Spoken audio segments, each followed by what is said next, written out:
പ്രത്യേകിച്ച് ഒരു പ്ലാനും ഇല്ലാത്തൊരു സൺഡേ വരുമായിരുന്നു. അപ്പോഴാണ് ഏട്ടൻ്റെ ആൻറ്റിയുടെ കോൾ വരുന്നത്. ജർമ്മനിയിൽ ഒരു ശ്രീലങ്കൻ ടെമ്പിൾ ഉണ്ട്, സൺഡേ ഉത്സവമാണത്ര. അപ്പോൾ ആ ഉത്സവത്തിന് വരുന്നുണ്ടോ എന്ന് ചോദിച്ച് വിളിച്ചു. ഞങ്ങളും പ്രത്യേകിച്ച് പ്ലാനൊന്നും ഇല്ലാത്ത കാരണം പിന്നെന്താ വരാമല്ലോ എന്ന് പറഞ്ഞു. അങ്ങനെ ഞാൻ കാലങ്ങൾക്ക് ശേഷം പുലർച്ചെ 5:30 കണ്ടു. 5:30 എഴുന്നേറ്റ് കുളിച്ച് റെഡിയായി ഫുഡൊക്കെ ആക്കി അങ്ങനെ പോകാനുള്ള തയ്യാറെടുപ്പിലാണ്. സത്യം പറഞ്ഞാൽ അമ്പലത്തിൽ പോകണമെന്ന് പറയുമ്പം ഒരുപാട് എക്സൈറ്റ്മെൻറ്റാണ് എനിക്ക്.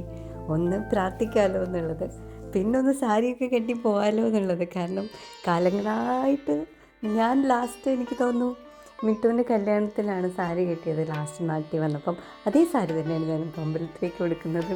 സത്യം പറഞ്ഞാൽ എല്ലാവരിനെ പോലെ സാരി കെട്ടുന്നത് ഭയങ്കര ഒരു ചടങ്ങാണ് എനിക്കും. പക്ഷേ എനിക്കിഷ്ടമാണ്, ഞാൻ ഭയങ്കര എൻജോയ് ചെയ്ത് ചെയ്യുന്ന കാര്യമാണ് സാരി ഉടുക്കുക എന്നുള്ളത്. എനിക്ക് വേറൊരാൾക്ക് ഉടുപ്പിച്ച് കൊടുക്കാൻ അത്രയ്ക്ക് വശമില്ലെങ്കിലും തന്നെ ഉടുക്കാൻ ഭയങ്കര ഇഷ്ടമാണ്. തന്നെ ഉടുക്കാൻ കഷ്ടപ്പെട്ടാണെങ്കിലും ഞാൻ എങ്ങനെയെങ്കിലുമൊക്കെ ഒപ്പിച്ച് ഉടുക്കും. എൻ്റെ സിസ്റ്ററിൻ്റെ കല്യാണ ദിവസം ഞാൻ തന്നെ ഉടുത്താൽ കൊളായി പോകുമെന്നുള്ള ടെൻഷനിൽ ബ്യൂട്ടീഷ്യനെ കൊണ്ടാണ് എന്നെ സാരി ഉടുപ്പിച്ചത്. ഇന്നെനിക്ക് ഞാൻ ഉടുത്തത് കണ്ടപ്പോൾ അന്ന് ഞാൻ തന്നെ ഉടുത്താൽ മതിയായിരുന്നു എന്ന് തോന്നുന്നുണ്ട് കേട്ടോ. അത്രയേ ഉള്ളൂ എൻ്റെ പൊങ്ങച്ചം. ഇനി നമ്മൾ യാത്രയിലേക്ക് കിടക്കാം. ഏട്ടൻ്റെ ഡാഡിയുടെ അനിയൻ്റെ ഫാമിലിയാണ് ജർമ്മനിയിലുള്ളത്. അപ്പോൾ അവിടേക്ക് ഞങ്ങൾ ഇടയ്ക്കിടയ്ക്ക് പോയെങ്കിലും ഈ ജർമ്മൻ നെതർലാൻഡ്സ് ബോർഡർ അതെടുക്കാൻ ഞാൻ എപ്പോഴും വീഡിയോ എടുക്കാൻ ഫോൺ എടുത്ത് വരുമ്പോഴത്തേക്കും അത് പാസ് ചെയ്ത് പോയിട്ടുണ്ടാവും.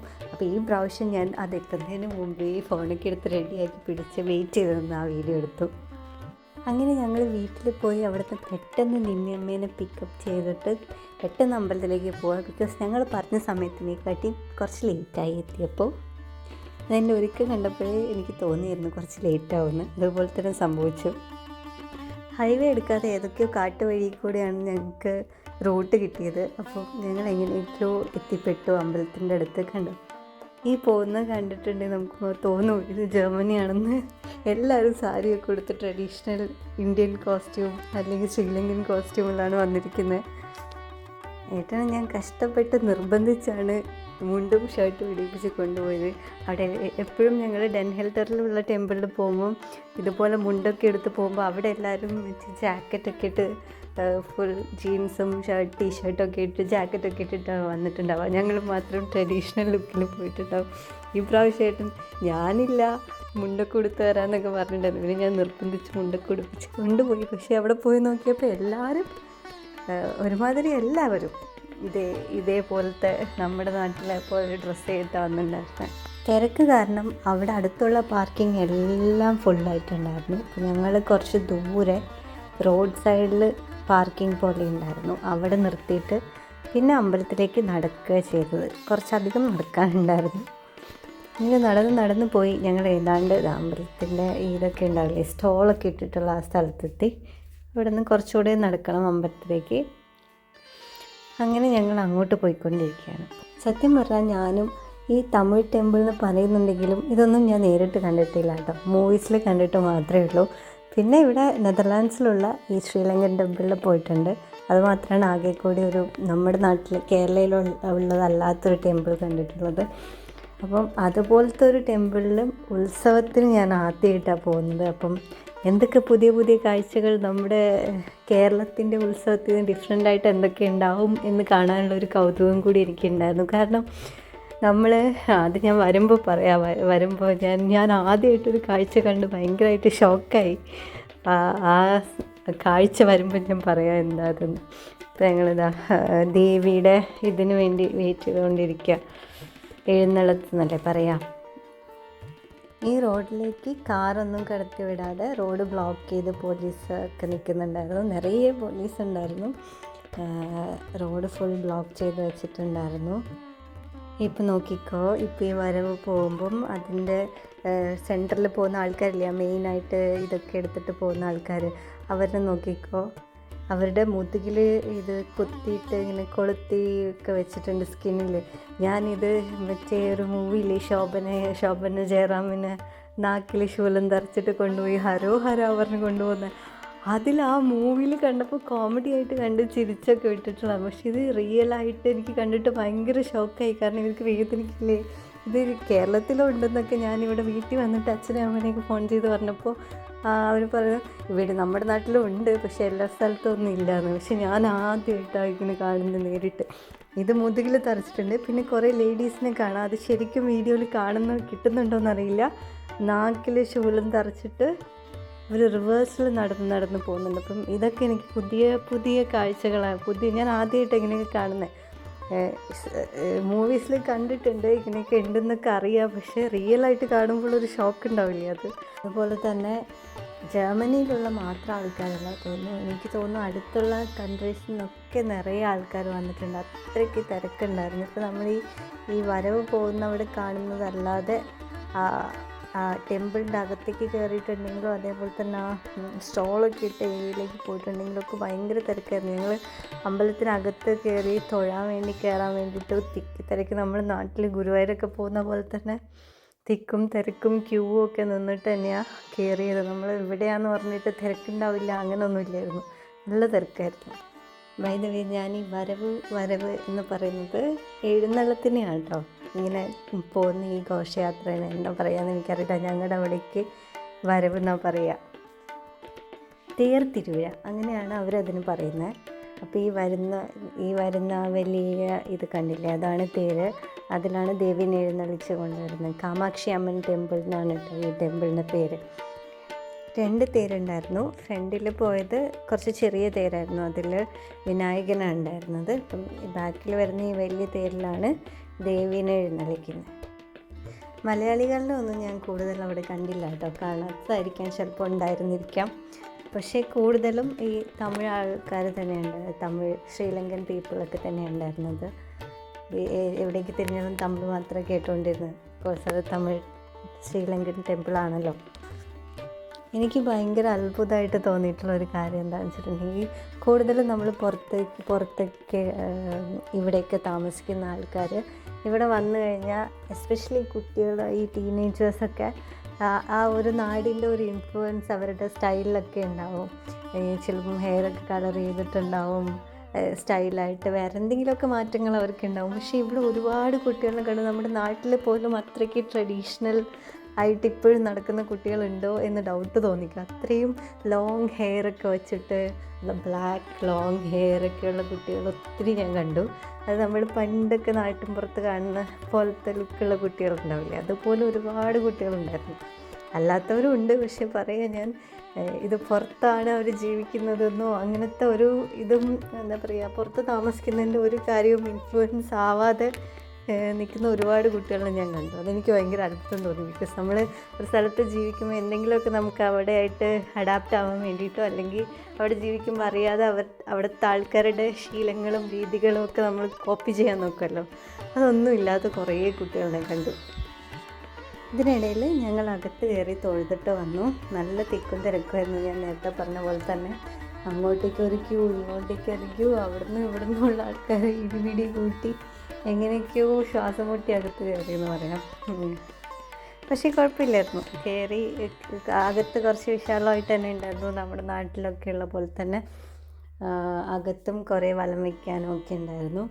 അപ്പോൾ അതൊക്കെ കഴിഞ്ഞിട്ട് ഞങ്ങൾ വെളിയിലേക്ക് വന്നു. എനിക്ക് തോന്നുന്നു ഇവിടെയൊക്കെയുള്ള ടെമ്പിളിൽ, നെതർലാൻഡ്സിലുള്ള ടെമ്പിളിലാണെങ്കിലും അതെ, ഇവിടുത്തെ ടെമ്പിളിലാണെങ്കിലും അത് നമുക്ക് ടെമ്പിളിനകത്ത് ക്യാമറയൊക്കെ കൊണ്ടുപോകാം, ഷൂട്ടൊക്കെ ചെയ്യാൻ തോന്നും. ഒരുപാട് ആൾക്കാർ ചെയ്യുന്നുണ്ടായിരുന്നു. പക്ഷെ ഞാൻ ചെയ്തില്ല. കാരണം നമ്മൾ നാട്ടിൽ പറയുമല്ലോ, അകത്ത് ടെമ്പിളിനകത്ത് പ്രതിഷ്ഠേനെയൊന്നും ഷൂട്ട് ചെയ്യാൻ പാടില്ല അങ്ങനെ. പക്ഷേ ഇവിടെ അത്രയ്ക്ക് അങ്ങനത്തെ വിശ്വാസങ്ങളൊക്കെ കുറവാണ് തോന്നുന്നു. പക്ഷെ ഞാൻ എടുത്തില്ല. അപ്പോൾ ഞങ്ങൾ തൊഴുതിട്ട് വെളിയിൽ വന്നിട്ട് ഇനി ഞങ്ങളൊരു നീണ്ട ക്യൂവിൽ നിൽക്കാൻ പോവാണ്, അന്നദാനത്തിനുള്ള ക്യൂ. ഏതാണ്ട് നല്ല വെയിലുമുള്ള സമയമായിരുന്നു.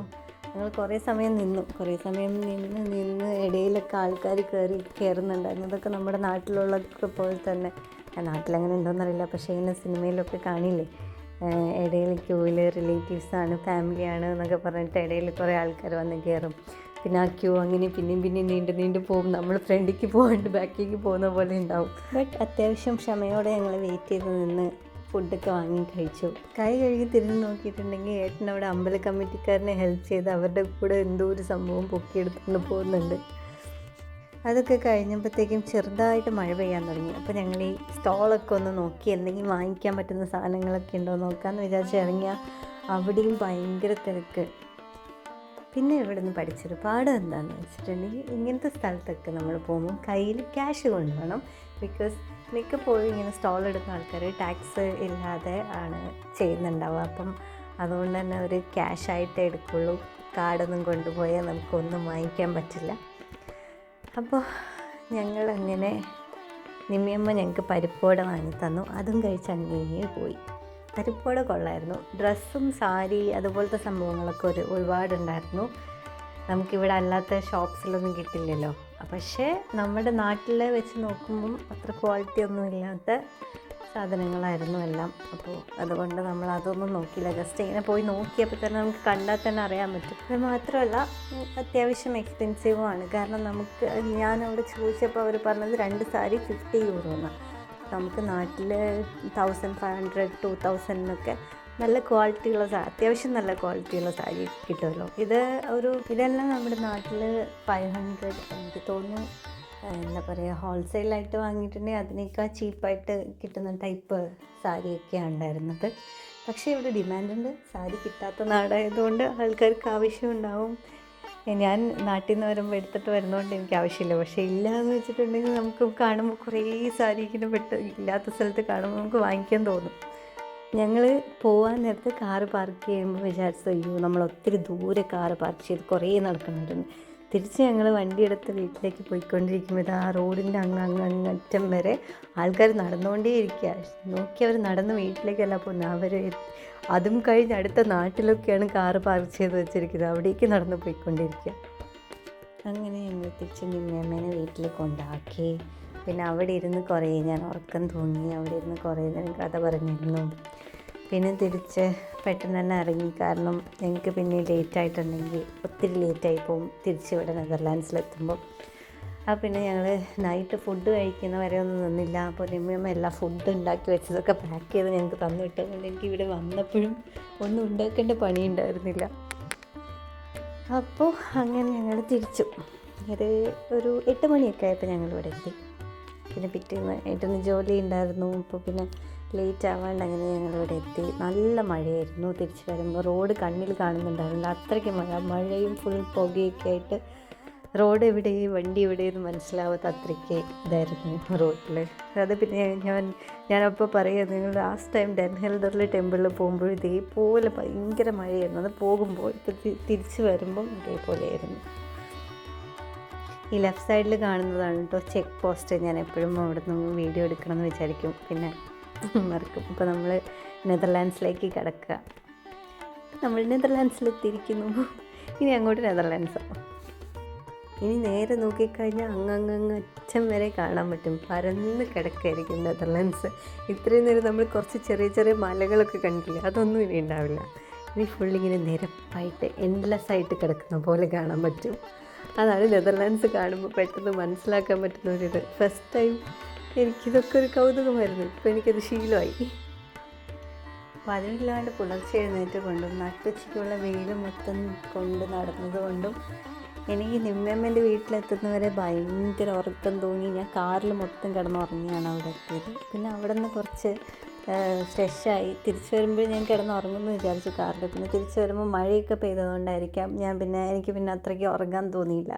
പിന്നെ ഞാൻ എഴുന്നേറ്റിരുന്ന് ഇങ്ങനെ റോഡിൻ്റെയൊക്കെ വീഡിയോ എടുത്ത് അങ്ങനെ പിടിച്ചിരുന്നു. ഏട്ടനും ഉറക്കം തോന്നി കൊണ്ടുപോയിക്കൊണ്ടിരിക്കുന്നുണ്ടായിരുന്നു. അപ്പോൾ ഞാനും ഉറങ്ങാണ്ട് അങ്ങനെ ഇരുന്നു. അങ്ങനെ ഞങ്ങൾ മെല്ലെ മെല്ലെ വീട് വരെ എത്തി.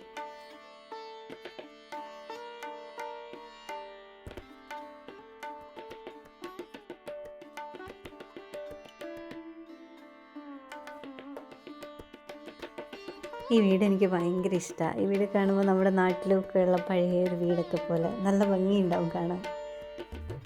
ഞങ്ങളും ഞങ്ങളുടെ വീടിൻ്റെ ബാക്ക് യാർഡിൽ ഈ ഇടയായിട്ട് ഗ്രാസ് ഇട്ടു കേട്ടോ ഫുൾ. അപ്പം ഇപ്പോൾ ഏട്ടൻ്റെ മെയിൻ ജോലി അതാണ്. രാവിലെ ഉച്ചയ്ക്ക് വൈകുന്നേരമൊക്കെ അതിന് നനച്ച് കൊടുക്കണം. അപ്പോൾ ഇന്ന് തിരിച്ച് വീട്ടിലേക്ക് പോയിക്കൊണ്ടിരിക്കും ഏട്ടൻ പ്രാർത്ഥിച്ചുകൊണ്ടിരിക്കുന്നു, ഈശ്വരാ മഴ പെയ്യണേ മഴ പെയ്താൽ ചെടി നനയ്ക്കണ്ടല്ലോ എന്ന്. അങ്ങനെ ഏട്ടൻ്റെ പ്രാർത്ഥന ദൈവം കേട്ടു തോന്നുന്നു. നല്ല മഴയായിരുന്നു.